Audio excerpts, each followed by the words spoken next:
Welcome to the January 23rd, 2023 meeting of the Agricultural Innovation Board. Sorry we're not all meeting in person. We were planning to, but then the weather decided we couldn't, or we shouldn't, whatever. Anyway, so I'm glad everybody's here. We'll go around and do introductions.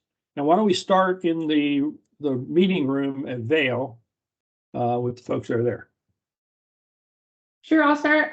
Morgan Griffith, and with the Agency of Ag, working with Steve Dwinell, and kind of the point contact person for the AIB. Stephanie Smith, with the Vermont Agency of Agriculture, and work in support of the efforts of the AIB. Zach Shakowski. Oh, okay, sorry. Sorry, Steve. Zach Shakowski, also with the Agency of Agriculture, Agricultural Resource Management Specialist. Okay, sorry, I didn't realize you were in the room there. You were not visible. So, hey, Morgan, since you've got the official screen, why don't you call out the board members who are on the screen, and then we'll do the members of the public and staff. Sure. Jonathan, why don't you go ahead? Yeah, Jonathan Chamberlain, crop consultant. Wendy Sue? Wendy Sue Harper. I'm a soil scientist and I hold the soil biology position here. Terry? Terry Bradshaw, University of Vermont, representing fruit and vegetable growers. Roy? Roy Beckford, University of Vermont, Extension Director, presenting the Center for Sustainable Agriculture. Thanks. Ryan? Ryan Rebozo, Science Director for the Vermont Center for Eco Studies. Earl? Earl Ransom, organic dairy farmer from Stratford, representing organic farmers. Laura, go ahead. Laura DePietro, Water Quality Division Director, Agency of Agriculture. Clara? Clara Eyre, conventional dairy farmer, representing conventional dairy. Clarice Cutler? Hi, I'm Clarice Cutler from the Watershed Management Division, representing ANR.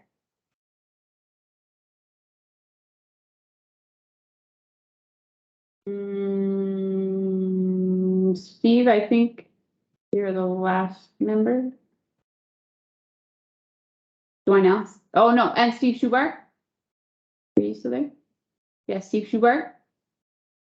Steve just chatted that he can't hear anything, so he doesn't know that you're calling his name. Okay.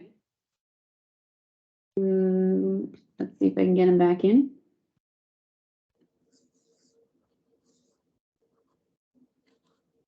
Steve, can you hear us now?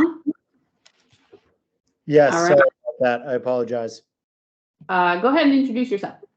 Yeah, sorry, Steve Schubart. I'm a cattle farmer, and I am on the board. Sorry, were there any more prompts? That's good enough. Good job. Thank you very much. Glad to be here. Thanks for your comment.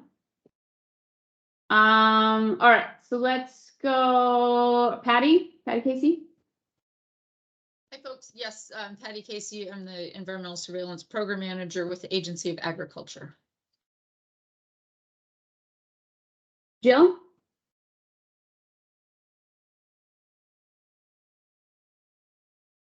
Jill, you may have just joined. We're just introduce yourself and who you work for. Maybe she's not connected quite. Oh, there she is. Yeah. It's a little shaky here, but I'm Jill Shaplow, and I'm a feed, seed, and fertilizer program specialist. Thanks, Jill. Chris Anderson.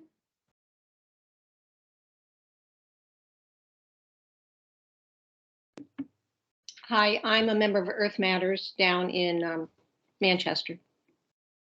I'm just observing your meeting. Thank you. Bethany? Bethany Creaser with the Vermont Agency of Ag, just here to listen in. Brooke? Hi, I'm Brooke Decker, pollinator health specialist with the Agency of Agriculture. Dylan Gabbert? Hello, I'm Dylan Gabbert with Bayer Crop Science.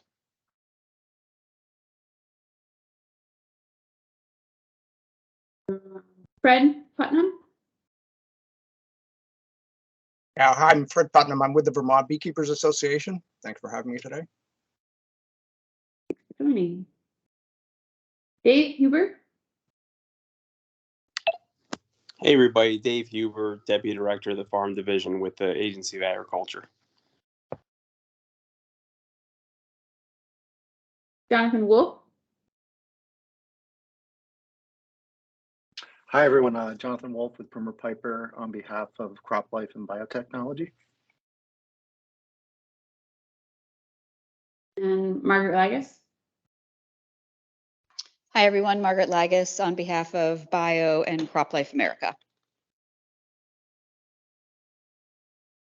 Clark? Hi, Clark Parmalee with the Vermont Agency of Ag. I'm an Ag Resource Management Specialist with the agency. Thanks. Sarah, I see that you're on. We're just finishing up our introductions. I'm Sarah Bose. I'm the toxicologist at the health department. Thanks. And then Steve, I think you're the last. Steve Dwinell. Okay, yeah, Steve Dwinell, Director of Public Health Agriculture Resource Management Division and representing the Agency of Agriculture, Food and Markets. So thank you, everybody. I think this is one of the biggest, it's the biggest group that's been here since I've been here. Maybe one of the biggest we've had. So really appreciate everybody taking the time. I think we're going to start getting a lot done here, and this is a good start. And appreciate everybody participating and listening in. So, Morgan, you want to kick it off with the minutes review? Sure. You want to bring them up? Yeah, I think Stephanie's going to be my share. So last we met on December 19th. Minutes have been posted on our website with all of our meeting information. And is there anything? And then action items were sent out as reminders to the AIB members. And I think we did pretty well accomplishing those. Is there anything that any member would like to bring up about those last minutes, or are we good to go as they are posted?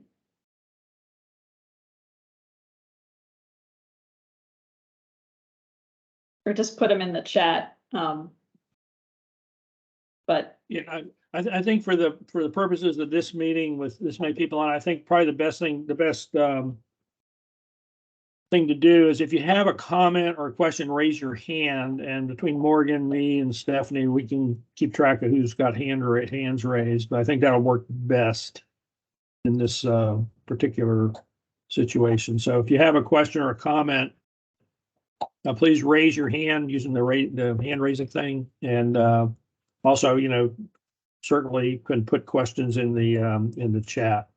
Although the chat's a little harder to keep track of when we're moving fast. So anyway, and of course, keep your microphone muted if you can when you're not speaking, so we don't get extraneous noise. So we have the minutes from the December 19th meeting, and there are no corrections or questions about the minutes. We can go ahead and record them as accepted. Lori, you have a question? Yeah, I'm just looking on the Ag Innovation Board team SharePoint site, and I see a bunch of minutes, but I don't see the date of the December minutes. Yep. Sorry, they didn't get on the team site. Okay. They got to the website and not the teams. They got posted on the website, but not the team site. That's my act. That's okay. Morgan gets one demerit Yeah, against all the wonderful Sorry, things he's been Morgan. doing. it's okay. I'll own it. Okay. So no corrections, then we'll take those as okay to post as our record. And then we can go to the next item on the agenda, which is just a report on the annual report. And Morgan, you want to, since you actually submitted it, you want to take that one too? Sure. So this one did get sent out to you in an email. So it was the report that we went through as a group in December, and then so it got submitted probably earlier in the week of January 15th. And so it's available on the legislative reports webpage and also on our AIB webpage. But so that was sent to you guys, but you had seen it.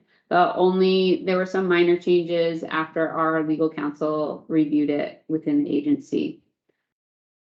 But you should have those final reports, and that's it. So now, further on in the agenda, we'll talk about our next report that's due. Yeah, so thank you everybody for reviewing that and commenting on it. And so we have our one reporting requirement out of the check off. We can check off that off our list. You know, we got some other things we have to do, but at least that one's done. So if there's no more questions or comments about that, we can go ahead and have a quick update from our two deputy directors on farm activities. And Dave, you want to start with a quick update? Sure. Hey, everybody. Hope everyone's staying safe with all the snow out there. I'm Dave Hubert, one of the two deputy directors for the Public Health and Agricultural Resource Management Division. I'm going to keep my camera off just because of internet bandwidth here where I am. But my update for this group is pertaining to the pesticide rule. This is an amended rule that on its fourth attempt through LCAR, the Legislative Committee on Administrative Rules, this past Thursday, it went through. The next step is to issue a filing set for this final rule, which will then become the adopted new rule. It's anticipated that this rule will come into effect probably the end, very late middle of February. And once it does, the agency, specifically the Farm Division, will be entering an educational phase with regard to the regulated community and trying to get everyone up to speed on the new components of the rule. Many of the parts of the rule are the same from the 91 regs, and the parts that have changed, the agency again will be engaging in a educational campaign with members of the regulated community. If anyone has any questions about the rule, please don't hesitate to get into contact with me. I've dropped my information in the chat for the last time we met, but I'll do the same in the chat during this meeting here. So if anyone is interested or has any questions about the rule, the process, the procedure, anything like that, don't hesitate to get in contact with me. And I believe that is the big update that I have for this group. Yeah, thank you. There'll be a fair amount of implementation work that as a division we have to do, and we'll be proceeding with that, you know, over the next couple of weeks to get everything lined up. And of course, at any time anyone has any questions about any of that, just let us know. Okay, Stephanie? Yeah, so I'm going to update folks on our treated seed report. This is not a legislative report like we just spoke about. This is just a report that is, well, actually, it's reporting that's due to the agency by February 15th.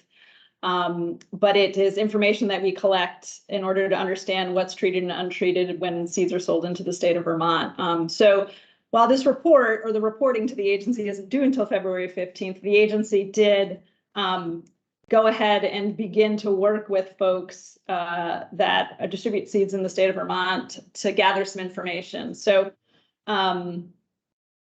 what we're required to do is to gather information on agricultural seeds sold in the state of Vermont from manufacturers and processors that are distributing.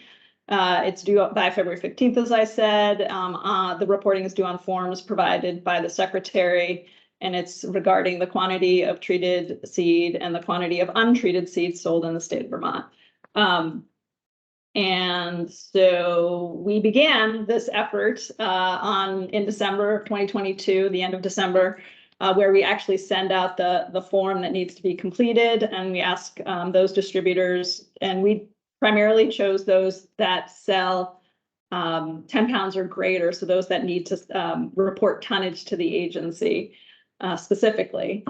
And so we reached out to those 48 folks or distributors that meet the tonnage requirement or have to report tonnage to us, and then we ask them to fill out the form. This is the first year that the agencies asked for the treatment types that are applied to the various types of seed that are sold in the state of Vermont. So that was new this year. Then additionally, in the beginning of the year, agency staff contacted individually each of those distributors by contacting whatever listed information that was provided to us at the time they registered as distributors. In some instances, we were able to gather more information. In some instances, the individual or the contact did not actually have that information available to them, so they were unable to report it to us. And sometimes those forms were in process, and so we will eventually get them before February 15th. We found that a number of registered distributors actually have a specific contact. It's the same person who represents multiple distributors. So we presume about 30% response rate at this point in time. This is a graph of what, 3 answered that they sold untreated seed, 2 answered that they sold treated seed, and then 7 both treated and untreated, and 1 did not sell in the state of Vermont in this year. It's specific for agricultural seed, so that's we actually asked for a bunch more different types of seed, not just agricultural seed. So for instance, flower and vegetable seeds do not meet the definition of agricultural seed. However, we did get information from folks regarding flower and vegetable seed. So we appreciate folks volunteering that information to us. So this is the graph for untreated seed. Those that sell it, and then here is treated seed, the kinds. So we have none for cereal grain, corn, 2 respondents, cover crops, so on and so forth. This information will be posted on the website, so I'm not going to go through every individual line here. But we also, in addition, we asked questions, the size that they sold. So 1 respondent sells only seed packets, bags, containers less than 10 pounds. So they actually wouldn't meet the requirement for tonnage. 1 respondent only sold in greater than 10 pounds. And then 5 sell in both kind of categories. Again, 1 did not sell in Vermont and 1 did not answer the question. So relative to seed treatments, so this is the pounds that were sold of treated and untreated seed, and then the types of treatments if it was a treated seed type, and then also if it sold to if the distributor sold to dealers or if they sold directly to the farmer. So primarily insecticides and fungicides on corn if it's a treated seed type. Cover crops are untreated in this case, flower and vegetable untreated. And then we also had some treatments of rhizobia, if I'm saying that correctly, for legumes and soybeans. And then specialty crops and turf, it was metalaxyl, which I believe is a fungicide. And then I just have some definitions of those terms. So this is the information that we have at this point with respect to what's treated and untreated seeds sold in the state of Vermont. And that's the update that I have so far. Okay, thank you. And obviously very preliminary information. And Stephanie, when do you anticipate having, I'm not going to say complete, but as complete as you think you can get on that information? Yeah, so distributors are required to report to us by February 15th. And so I think as complete as we're going to get will be by February 15th. But we also anticipate that we'll do outreach post February 15th to, post the date that they're required to report to us, to follow up and try to get the additional information. So actually, I guess we're moving in time past February 15th. But we hope to have most of this information by that date. Some folks reported on old forms, so we had to follow up with them. And then again, it's agricultural seed only, so we're not going to necessarily get vegetable and flower crops, a seed sold. So I guess it's an education, Steve, honestly. We're going to work forward to educate and try to collect as much information as we possibly can. Yeah. Okay, thank you. One other item of information I can share is we've been in contact with the American Seed Trade Association, and we're going to be talking to them about identifying more information about treated seed and untreated seed and where that seed is, how that seed's being distributed in Vermont. We hopefully will get some more information because obviously all this information is going to be important in the development of the BMPs for the neonicotinoid treated seeds that we're going to be working on for the next several months. That's going to be the, sort of the primary task of the board, is to consider possible, best management practices to be adopted by rule for that kind of seed. So this information is going to be critical, and we're going to do the best we can to get as much information as we can, despite the limitations we have in the types of questions that the statute sets up. Does any of the board members have any questions about any of this, about this effort, or any of the questions we're asking, or are there some things you think we ought to be looking into more deeply, or, keeping in mind, this is what we're going to be working on for a while.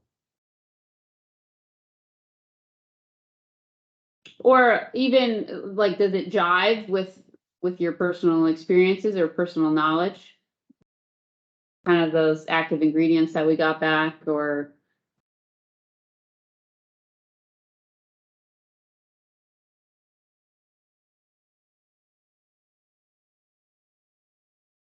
Well, thank you. Okay, thanks. And feel free to reach out to me if you have additional insight. And I will put my contact information in the chat.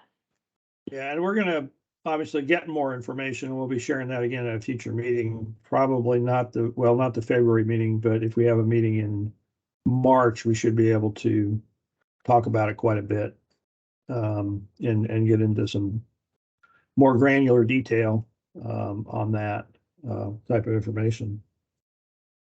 Okay, well, thank you, Steph. Okay, so the next item is the farmer survey.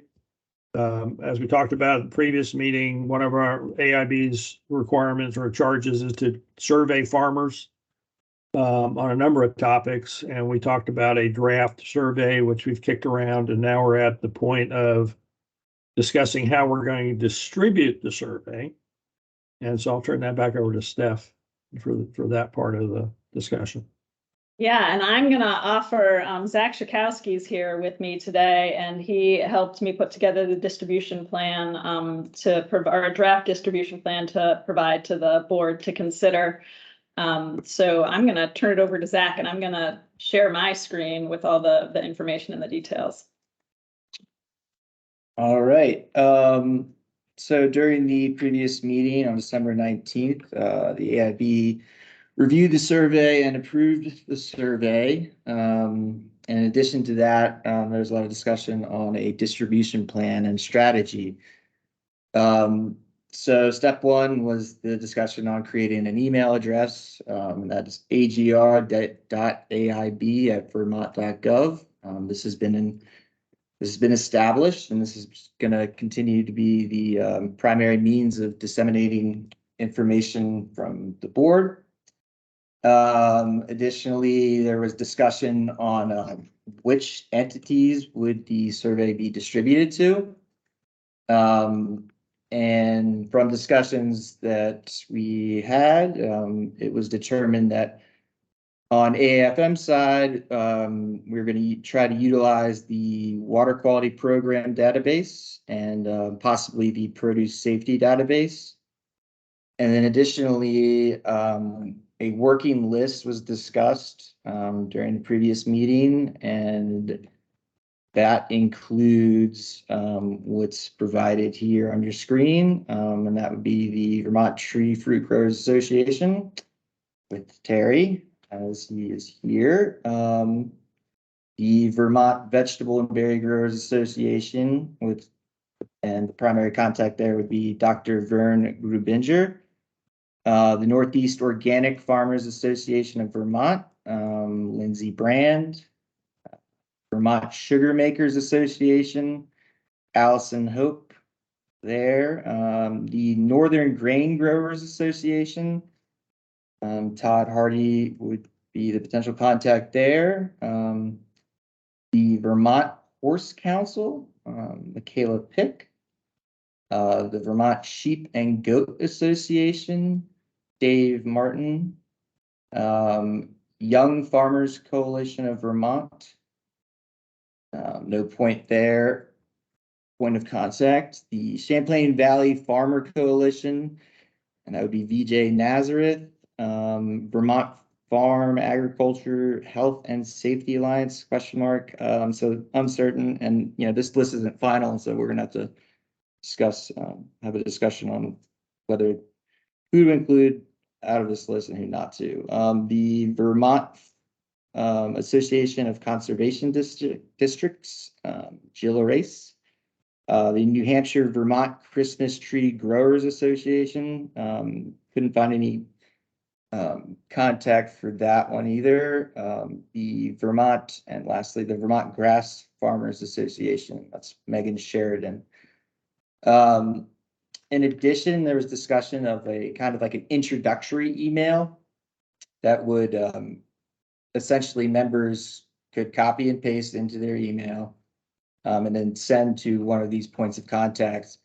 And essentially it says more or less everything that we're trying to get out. And once the email was distributed to the point of contact, then it could be further distributed to those organizations' members. So I guess, what we need to do now would be, approve whether that list is a sufficient list, and also approve the email and a date, a deadline for the completion of the surveys. Stephanie, is there anything else? No, so I guess it's just a discussion of whether or not that list was complete. And this is based on previous discussions at the previous meeting. So that particular list. And then again, the content of the email. I believe this was shared in advance last week, midweek last week. Ish. So, Friday. When do you have your hand up? Yes, I think that you might want to contact the Vermont Organic Farmers, and Nicole Daney is their kind of executive director, because NOFA Vermont deals with gardeners and homesteaders and and farmers, whereas VOF is really about organic farmers. Thank you. Thanks for the clarification. Wendy Sue, do you want to strike NOFA? Or just in addition, add Nicole? I think you should strike NOFA, but I'd like to hear what Earl says about it.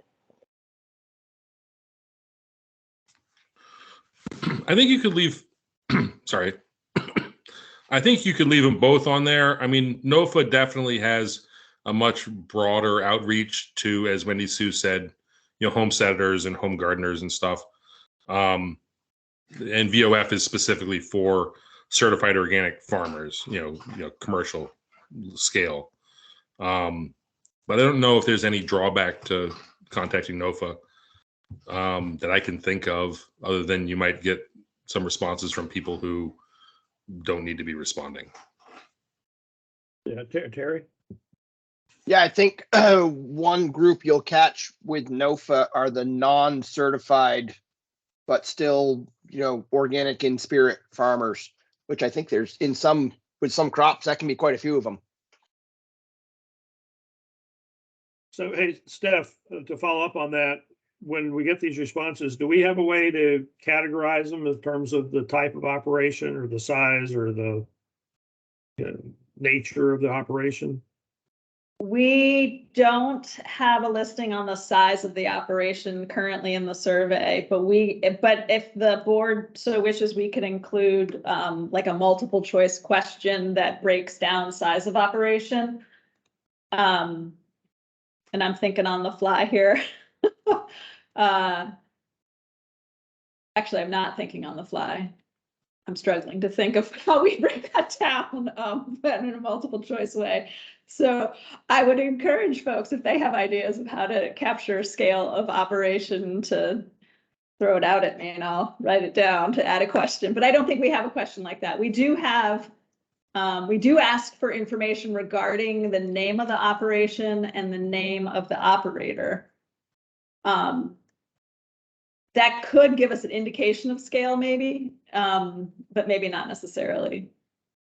Clara, go ahead. Yeah, I think real quick regarding scale, I think that's simple. If you do like small farm, medium farm, large farm, like we're all used to anyway, that kind of captures that in a ballpark range. What I was raising my hand about was I don't feel like there's any good representation for conventional dairy here. There's a couple that we'll get to, some conventional dairies, but not really everyone.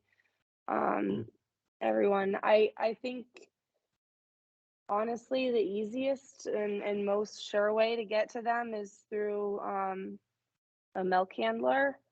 And I mean, I'm happy to give you the contact for Agrimark. I guess I wouldn't have it for DFA, or I'd have to do some research on that. And certainly there's some other ones, but those would be two very big ones in the state. I mean, I think there's some other ideas as far as to get to conventional dairies, but I think through the milk handler is probably the easiest, and I really don't see anybody else on here.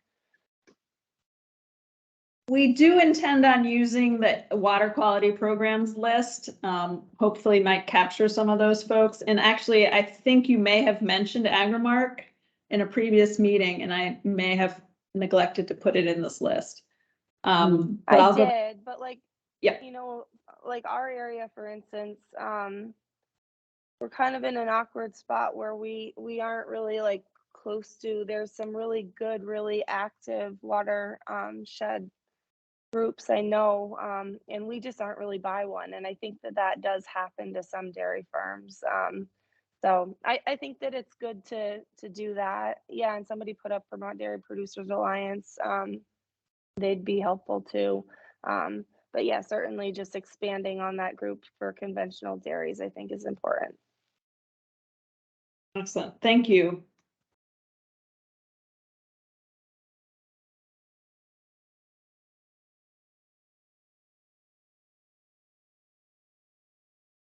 Any other comments on the distribution scheme plan? So I agree with you, Stephanie. I think a lot of the stuff from our regulated farm list will get a lot of the major dairies. But I added in the chat some of the farmer, at least water organizations that are put together. And they definitely have their own listservs and networks. Thank you, Laura. So the only thing that's outstanding, excuse me, is a date for closing the survey. I typically like to do a survey open for 2 weeks with 3 reminders within that, or 2 reminders within that 2-week period. So that's what I like to do, but I'm wondering if anybody has any other suggestions. It should probably be longer because we're going to request that people forward it to their networks. And so there's that kind of a lag, potential lag. So we could leave it open a month, and then send out reminders, but we would be reminding this list of organizations, including Agrimark, DFA, Vermont Dairy Producer Alliance, and VOF. In addition to this list, we would be sending the reminders to them and asking them to forward it to their networks. So that's something to be cognizant of as well. So we could leave it open a month. Any thoughts? Do you have any deadline you're up against on the other end? Is a month pushing anything? No, so this information will be assembled and provided to the AIB for consideration for activities that they want to do within the scope of their work. So no, there are no deadlines. And then we will include the results of the survey in next year's annual report to the legislature. Yeah. Yeah, so we will, make the effort to collect the information, and we'll compile the information, and we'll bring it back to the board, let the board look at it. If we need to do something different, and we always have the opportunity to fine tune it, see if we can add anything to it. But it's, in a way, this is kind of an experiment to see what we get using this approach. So, but we certainly appreciate all the input from the board members. And I guess at this point, I would ask if the board members would agree to let us proceed, since this is an actual responsibility of the board to do this. Excuse me a second. Sorry, a little background noise here. So is the board okay with us proceeding with this? All in favor, say aye, I guess. Aye. Aye. Aye. Any Aye. opposed? Okay, well, let's go ahead. So let's start the experiment. We'll start the experiment. This is part of one of the duties of the AIB, is to survey all farmers in each county, or no, just survey a farmer from each county is what it says, which is. Yes, survey a farmer from each county. So we could just do 16 farmers, I guess. We thought this was low hanging fruit for an activity of the board, so we're going to do it. Yeah, so it'll be real interesting to see what we get back. Okay, well, thank you. Thank you for everybody. Okay, so we're pretty ahead of schedule, which is good.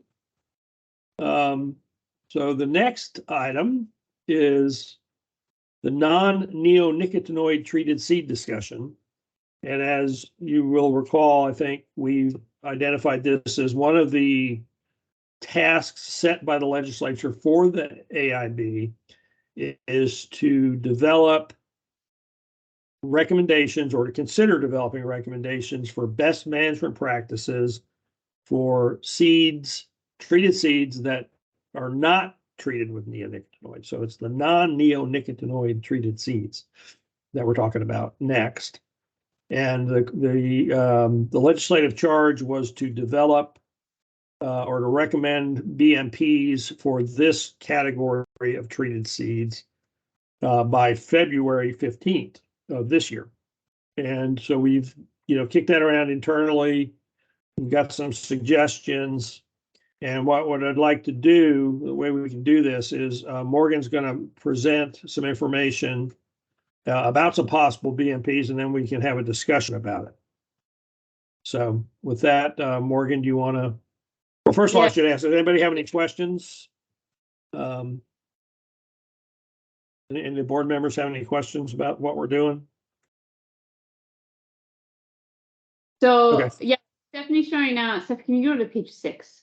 on Oh, that? page 6.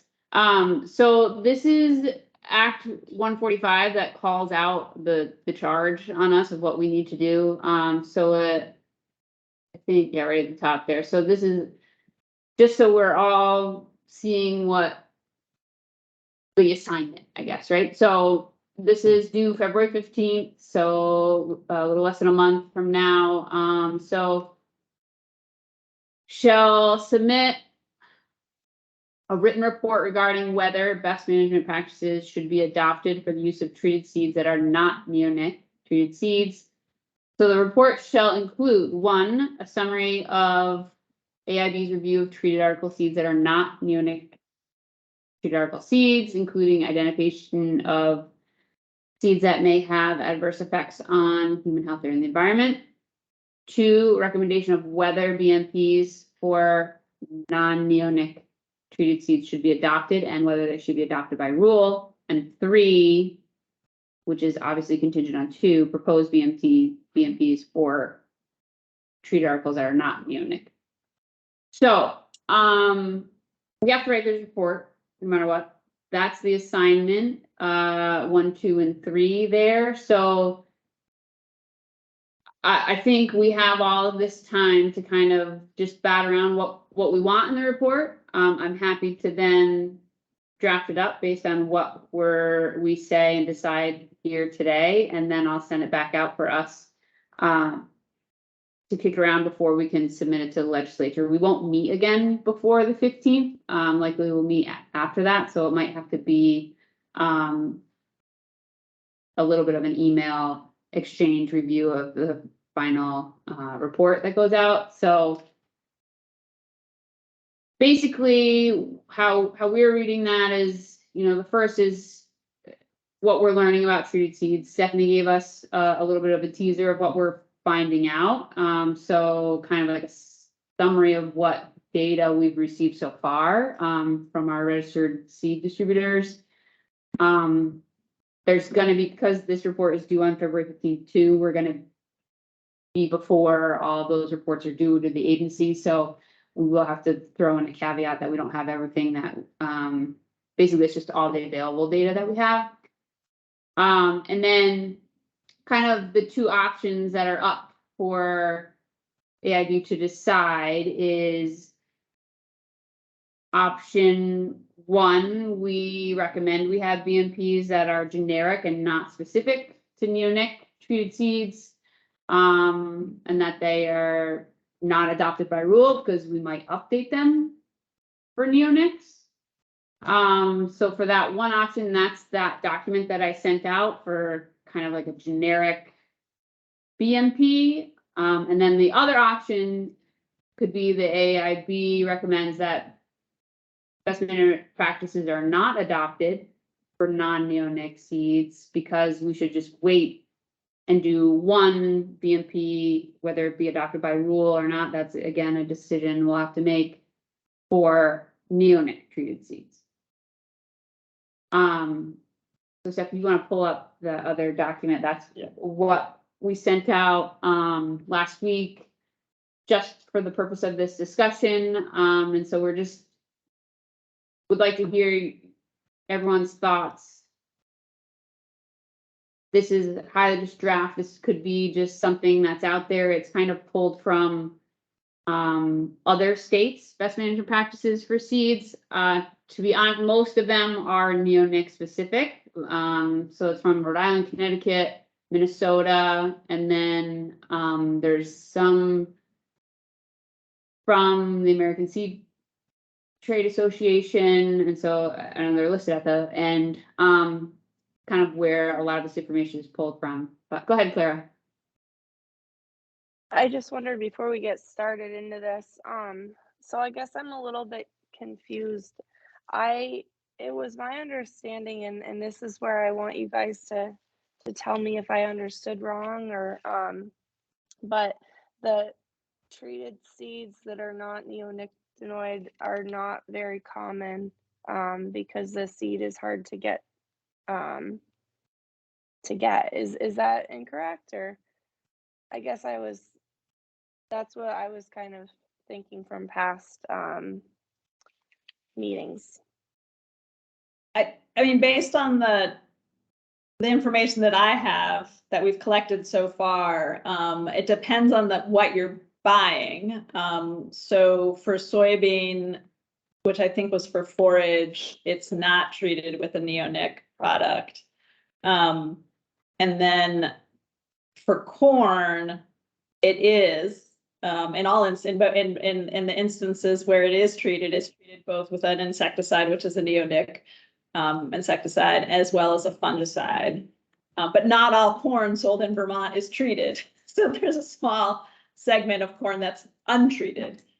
And so that's what we know so far, based on the information that I collect, that the agency has collected at this point. Okay, no, that's helpful. I guess it's hard for me to know how to make a recommendation without getting the survey results first. Is kind of where my gut is feeling. I think simplicity sometimes is good. So I guess I would lean towards seeing if we could have a set of BMPs for all treated seeds. But I guess without having those survey results, I don't know if that's really the right way to go or not. Yeah, and so what we're going to do, to clear on everybody else, let's first talk about this general idea about what we know about the non-neonicotinoid seeds, and then we'll have a couple of decision options for the board to consider, and we can discuss those as decision options. So Terry had his hand up next. Yeah, two pieces. One, I think part of this, the answer to the earlier question is we still don't know because there's a lot of missing data in that, in the seed reports that are coming in. But there's a lot of seed that's just treated. And I think the question here is the question about the neonics, we can look at the intent of that. The question around that is going to come around to should we or should we not limit whether or not there are instances where we do or don't allow or encourage or discourage the use of neonics. That's separate from how do we want to handle seed that is treated. I mean, I remember putting seed in the planter when I was a kid, 7, 8 years old, way before there were neonics, and all the corn seed was still treated. And we still have had this around. And it actually, frankly, kind of surprises me that we don't have any rules existing for just how to properly handle seed that exists, that has treatments on it, that can enter the grain channels, can be eaten by, cows and critters and other things. So it seems like that's the two pieces here, like whether or not we want to restrict or otherwise change the use of neonics is one thing, but also the fact that there is treated seed seems like this is the time to set about some basic rules for how that would be used. Okay, Ryan? Yeah, I guess my question is more on the document and just a really basic one at that. Understanding that it's intended to be pretty general the way it's written now.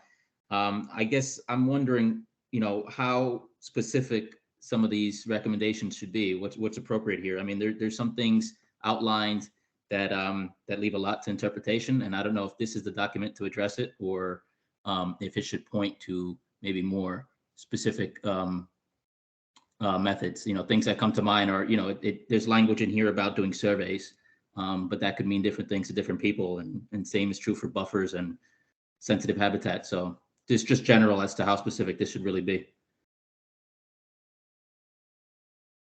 Okay, thank you. I raised my hand next.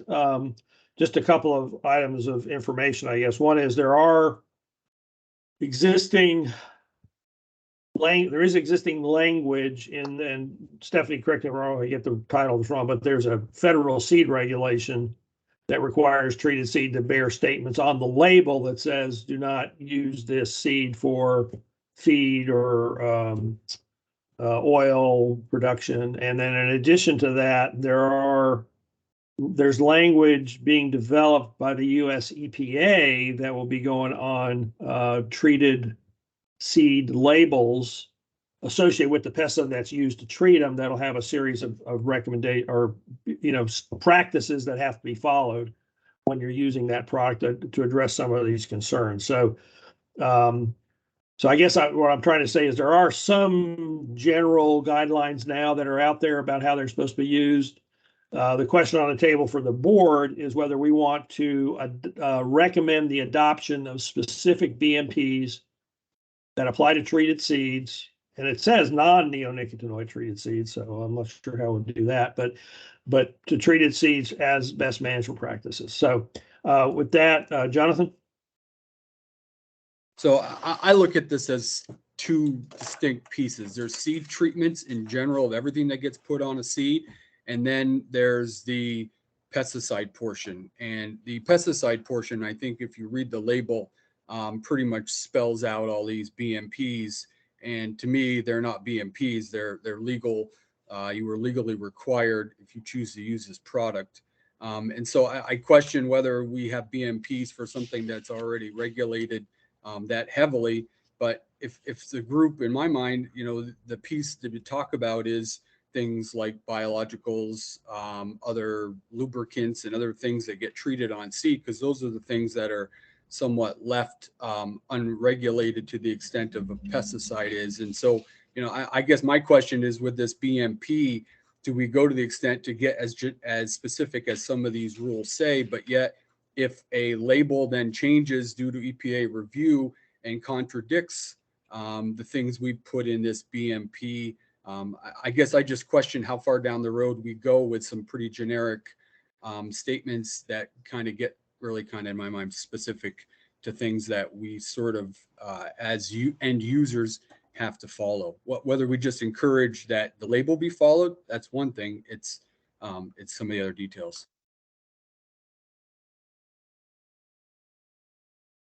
Okay, thank you. Morgan. So is there, before we launch into the options for the board, anything else that you want to point out in the document you sent for the board to consider? Well, I will say just that first one is what you just said, the EPA Endangered Species Act work plan update. So that link there is just useful for reference for what you were talking about as far as the recommendations that they're thinking about for labels, for more required language on labels. With this specific document, I agree with kind of everyone like Ryan and comment that there are some pretty generic terms, and just within our group we were reviewing, and it doesn't, how far away is adjacent and things like that, and so those aren't defined in the BMPs that are out there for other states, and so that is something that is very generic in these in this draft document. The top of the page, we were trying to call out also the question of what Steve said, whether we call it for non-neonic treated seeds, but then we were saying, well, maybe we just call it treated seed, and then with the subtitles there that they'll be updated with neonic treated seeds in accordance with the timeline that says by March 2024, that's when those BMPs or recommendation, if we choose to do so, is called out. So, but that's it as far as this document is. Yeah, I hear you with all of your comments. Okay, any other question or discussion? Because what I'd like to do is present two options for the board. Terry, go ahead. Yeah, just a quick comment. I think it makes the most sense to just call these treated seed BMPs. The question about the neonics is separate, because if you take a treated seed that has a neonic on it, we're probably going to want that under the same management practices, and maybe it'll have something extra or different or whatever, but it still would fall under this. The Venn diagram is still fully in this area, so I think it makes the most sense. That's my proposal anyway. Okay. So basically we have two options. One is to recommend a set of generic BMPs for adoption. Well, we have, I guess, three options. We could recommend to the legislature a set of generic BMPs for treated seeds, for all treated seeds. You know, it covers all treated seeds, whatever they're treated with. They could be just recommended as BMPs. They can be recommended as to be adopted by rule, or we could make a recommendation to not take action on treated seeds at this time, because we're going to be developing recommendations for BMPs for neonicotinoid treated seeds by March of next year. And that's going to be the primary focus of the AIB for the next few months, is to consider those and develop those. So those are the three options that I can see that the board has. Are there any other options that the board can see at this point? Keeping in mind that we have to do this by February 15th.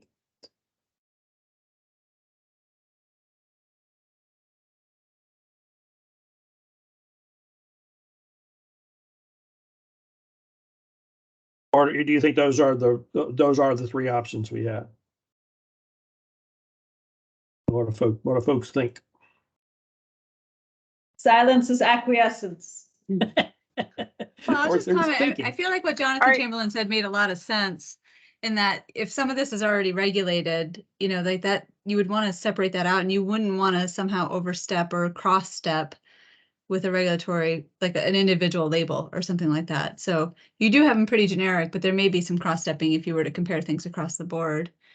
And to Clara's point, you don't have the results back. So, you know, the scope and scale. And then to Terry's point of, you're going to be doing this anyway for the other group. So it feels like there was 3 instances to sort of suggest putting it all together in one final BMP, get the information and get everyone educated to get a better BMP out, or BMP suggestions out.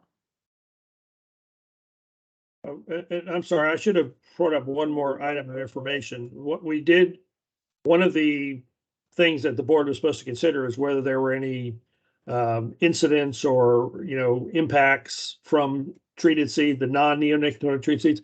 And we don't have any reports of any complaints or incidents associated with non-neonicotinoid treated seeds. So, Clarice?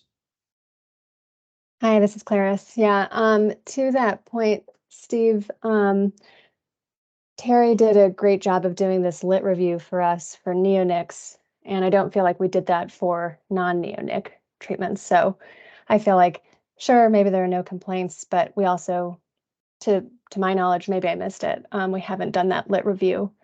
So that might be yet another point toward waiting to move forward until we've done that.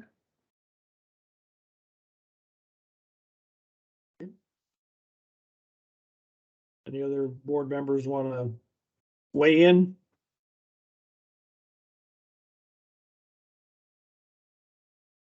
Steve, are you looking for a motion, or you just want us all to kind of weigh in?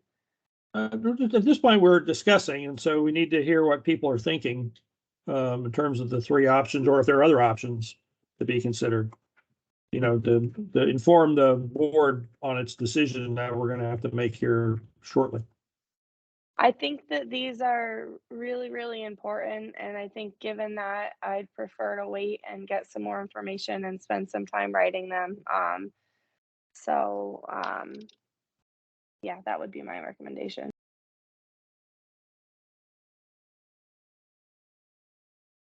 There were lots of head nods there. I don't know if you saw that. Hey, Jonathan? Yeah, I'm going to agree with that statement that I, as I said before, I think there's these BMPs should mean something, and they should be a little bit more thought process. And I think going through the neonic will help us better understand some of this stuff and the true implications and side effects of some of these BMPs and what they mean. So I guess I would just say that, you know, no recommendation for something set for these separate classes of seed treatments.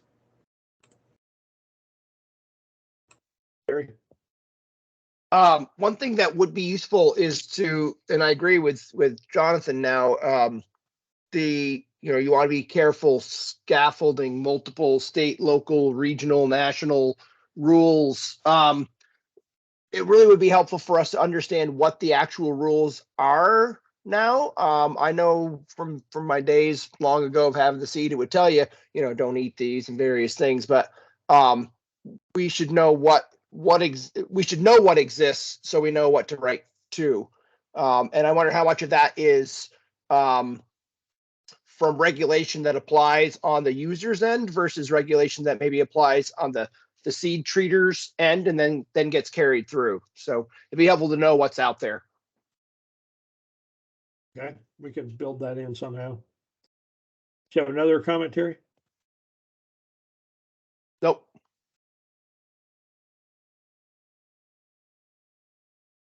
Wendy Sue, I've seen you nod your head a bunch. Do you have any comments? I don't have any additional comments. I agree with Terry, and I do think we should wait until we have the information that we've been talking about.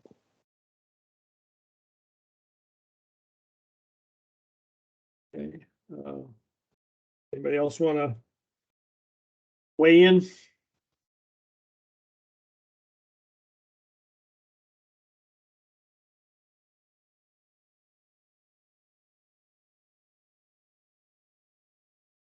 Okay, well, what I'd like to recommend at this point that we take Morgan's draft report, rewrite the part about the BMPs and just say at this point, the AIB is not prepared to recommend BMPs because there's information still to be developed and more information is needed for the board to make a good recommendation, and that we anticipate making recommendations for the neonicotinoid seed treatments as part of it. And we can certainly combine them all. You could have into one report or one set of recommendations. There are BMPs that apply to neonicotinoid and non-neonicotinoid into one set of recommendations. Laura? Can she just add in there as well some of the requirements that are already in place so that that's understood that it's not just totally out there? Yeah, Morgan, is that doable? Yeah, so right, like the report, yeah, I mean, it's gonna look like nothing that's being shared right now. So it's gonna be like a legislative report. But so adding requirements that are already in place, meaning labels, what's required, what safety and practices that are required on both seeded tree labels and then the associated pesticide labels. Correct? I'm just making sure I'm understanding that right. Yeah. Yeah. Earl? Yeah. I think an important thing to consider is that we don't seem to have complete information even on seeds that are being sold and what they're treated with. So that makes it really hard to determine what we're trying to propose for regulation on something if we don't even know, like we don't have enough information. That's the big problem that I see, is that if we don't know how much of what's being sold and what's being treated with exactly, then we might be proposing a BMP for something that is either non-existent or, is only a tiny percentage of the problem of the issue. Right. Yeah, and we can certainly call that out. I think we'd want to call that out in the report too, that we're still developing information and we don't want to make recommendations based on incomplete information. So yeah, exactly. Yeah, Jonathan? So I guess maybe one way to word the report would be, we don't currently have recommendations above and beyond current federal label requirements. Just as maybe a way to say that, it's already labeled, it's already registered. And because I don't think we've gone into the biologicals and the other stuff that some of this report had called out, but to me, that might work. Okay. And of course, everyone will get a chance to review everything before we finalize it. So we'll be sending out a draft for everyone to look at. There might be a short turnaround, unfortunately, but we're always available for questions. If you have a question about what we've written, what we're trying to say, or whatever, we can go back and forth on that. So we'll draft it send it out for comment and try to make sure we hit all those points that you brought up. Morgan's very good about keeping notes about that kind of stuff, so I'm sure we'll all get addressed. Okay, if that's an acceptable approach to the board, again, if I could get folks to say aye to that approach, and we'll draft the report and send it out, and not make recommendations for BMPs for treated seed at this time, with the knowledge that we're going to be working on this over the next several months, getting information and developing some recommendations. Is that I agree. acceptable to everybody? Aye. Aye. Agree. Aye. Aye. Okay. All right. Thank you very much. I think I think this is the right approach. I mean, I think we'll end up with a good product doing it this way. So, boy, we are really ahead of schedule, which is good. So before we go into public comments, I would like to bring up, and Morgan, one thing we need to do, we always need to put on the agenda next meeting. That's what I was just gonna say, is that we can talk scheduling. So go ahead, Steve, if you want to. Yeah, but we just make sure that's on the agenda Yeah. going forward. So anyway, given the fact we have this report due February 15th, we'll write the report. I was going to propose having, it's the pleasure of the board, obviously, but that we also have a meeting in February. We can talk about the fact that we've produced a report. But the other thing, one of the legislative charges for the board is to look at bills that have been introduced into the session that affect the area of responsibility of the board and provide, I think it says provide guidance to the legislature, provide comments to the legislature. So I feel like if we're gonna meet that legislative responsibility, we need to have a meeting in February and go over any bills that potentially touch on what it is the board is responsible for. But again, that's at the pleasure of the board if you want to meet in February or if you want to defer till March to meet. So, any thoughts about that from board members?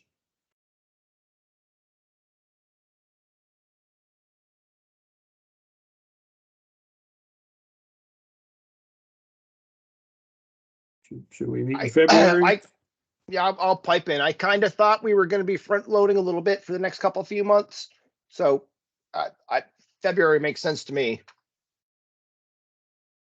Okay. The front load is probably good because you'll probably lose some people once cropping starts as well, right? So even though you may or may not have too much to talk about, it might be worth just continuing on the agenda goal.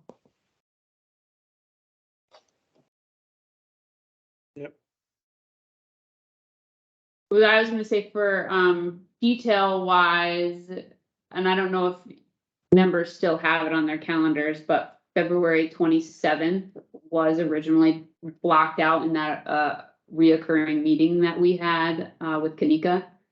So that was the date that was in my head for a February meeting, just because it may already be there if you guys never declined that meeting, but.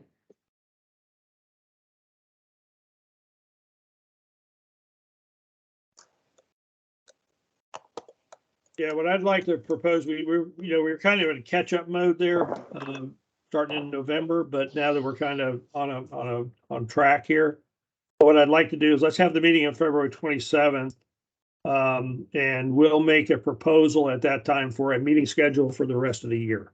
We'll sit down and we'll kick it around and come up with a game plan, a work plan to get what we need to get done. And then maybe we can have a discussion about a work plan for the remainder of the year to accomplish whatever it is we're supposed to accomplish between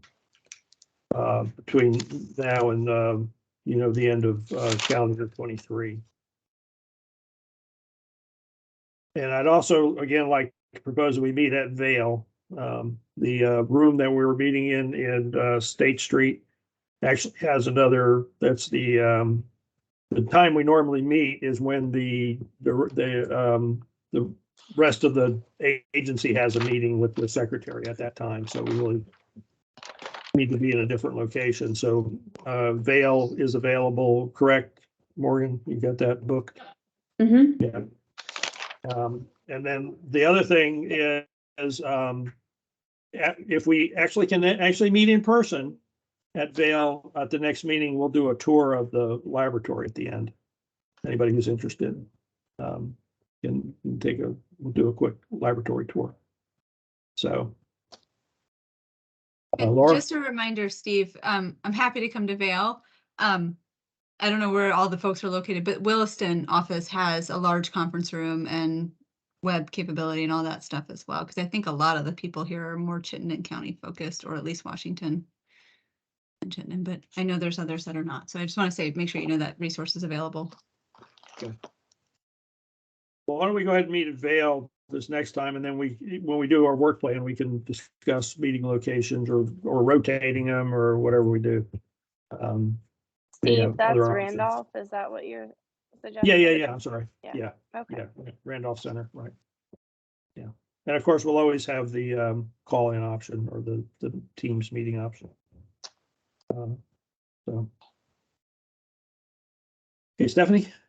Yeah, no, I just, Clara, you asked whether or not the survey results will be in by then. So we can, I mean, today's the 23rd, so we can obviously share this out with the distribution list that you all have discussed with those additions that were added today. And so we could potentially have that survey completed and hopefully some analysis as well. Yeah, that'll be interesting. And which could help influence the work plan too for the rest of the year, depending on what comes out of that survey. So, okay. Well, are you guys ready to move on to public comments? Okay, so we are open for public comments. Anybody in the public would like to address the board?